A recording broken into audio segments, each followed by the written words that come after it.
Yeah, I'm actually filming what I'm doing. Right, it's just so I can put the tripod down.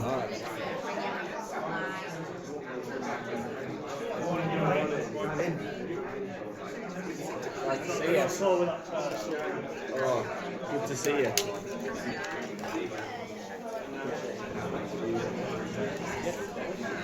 There you can take a seat. Alright, good morning everyone. We'll make a start because I'm conscious of time. It's really good to see everyone here and get more and more popular these days. It's early breakfast, aren't they? So today we're going to talk about motivation, rethinking motivation. The reason you got a post-it note is because we're going to do a little activity on it. I hope the activity works out because I've not really thought about the logistics of it, okay, so don't judge me. Oh no, we're not doing role play that early in the morning, no, we're not doing stuff like that. It's not that kind of thing. Some slides I made earlier. Take two. In today's session we're going to be looking at motivation through drawing, through dialogue, and I guess if we had time we would do the role play a bit as well, but I'll briefly touch on that. So, we're going to talk about Vroom's expectancy theory. Has anyone heard of it before? What do you know about it? I can't remember all of it, but I've heard of it. Yeah, I've heard of it, yeah. Okay, so it's a psychological framework, alright, and that's what I want to bring in today's session today, that hopefully you take out of it, is that motivation is a multifaceted, and it's influenced by many different things, and this theory talks about how motivation can be affected. So, it suggests that individuals' motivation, and that can be yourself as well, it can be students, it can be team, depends on their belief that whatever effort they put in will lead to some kind of performance, which is the expectancy bit.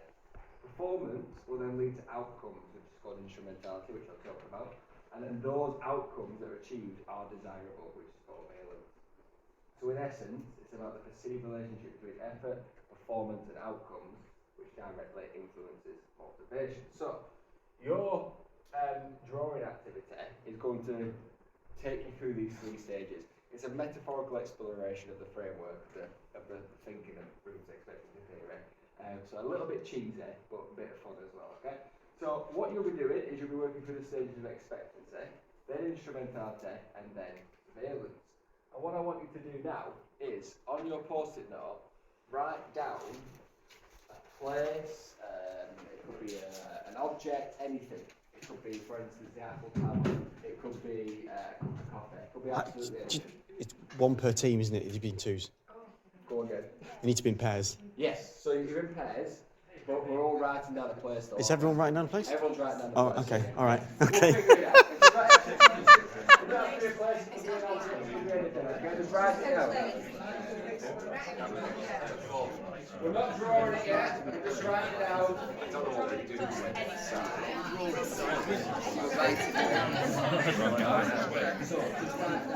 What was the instruction? Anything. Think before you write.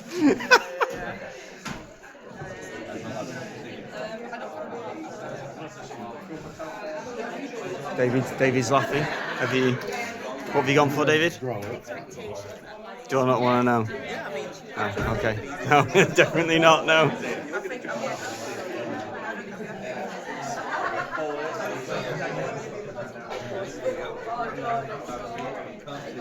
Right, okay. Alright, once you've wrote something down, can you swap with someone behind you or next to you? You can't be the person you've just done it with, so you need to get end of the row. And to keep your pens.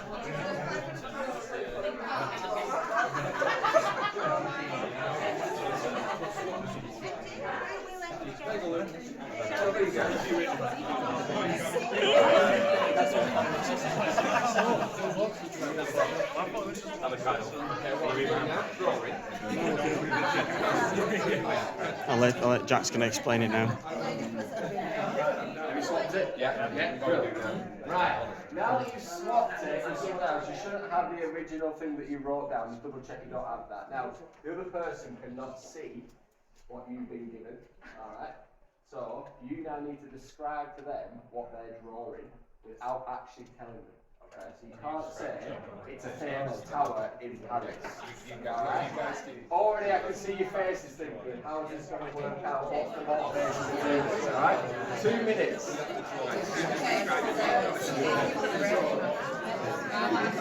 Great. You can draw it on the back of the post. I need to draw it. Yeah.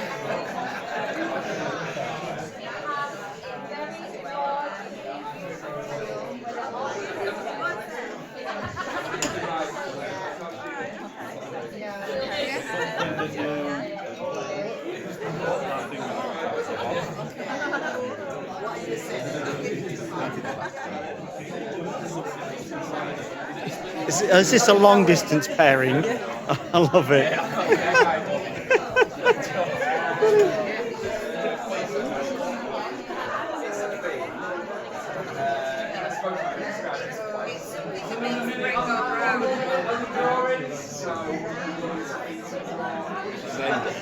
They should have been given another word. And then give it back to the person. Yes. Right, so put the bread inside it, leave it down, bread it goes round and then it pops out.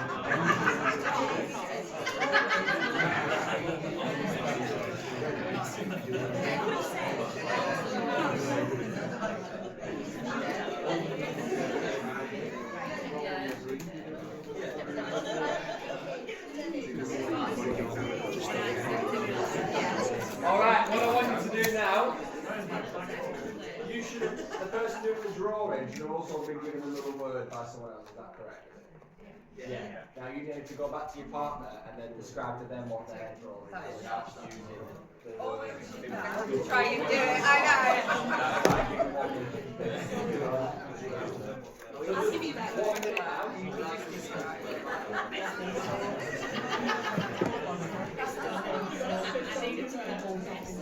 So you're swapping now.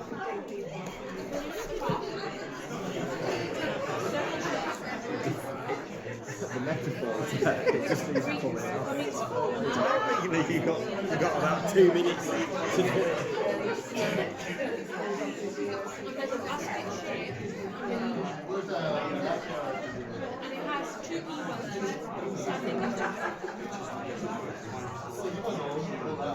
What, I never lost. There's clouds on the bit. So then on the top circle there's like shapes.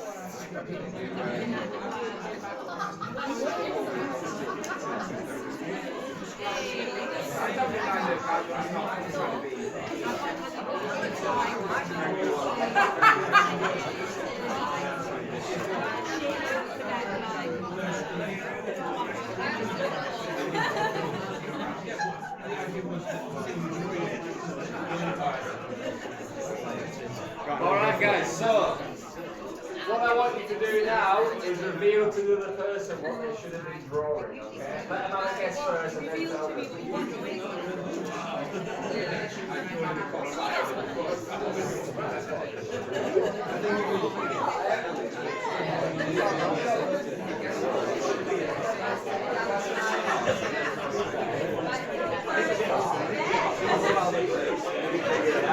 Oh yeah,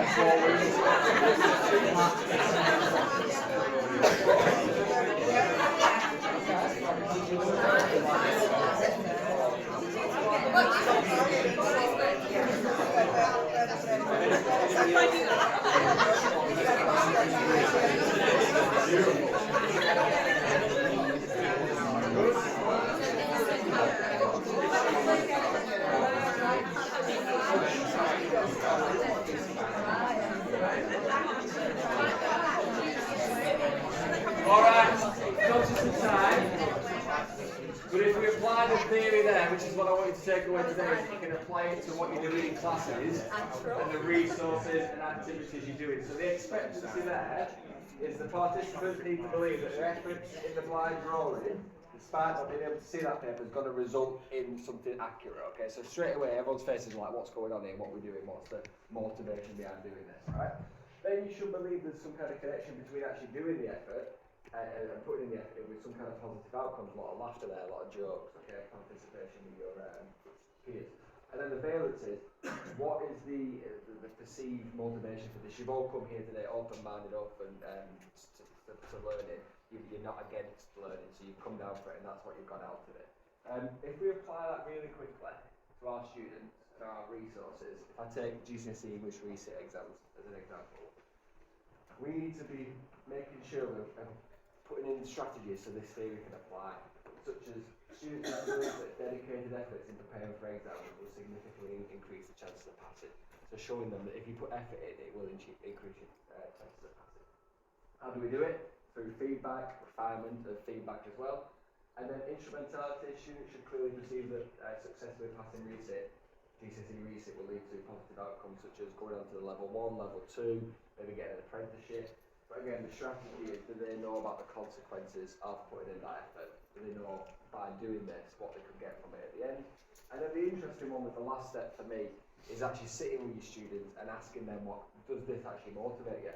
Does my end goal for you motivate you? And if it doesn't, then maybe we need to tailor our motivational strategies to align with individual needs.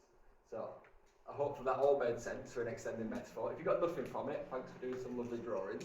And thank you for coming, appreciate it. Before you all escape, I'm going to round of applause.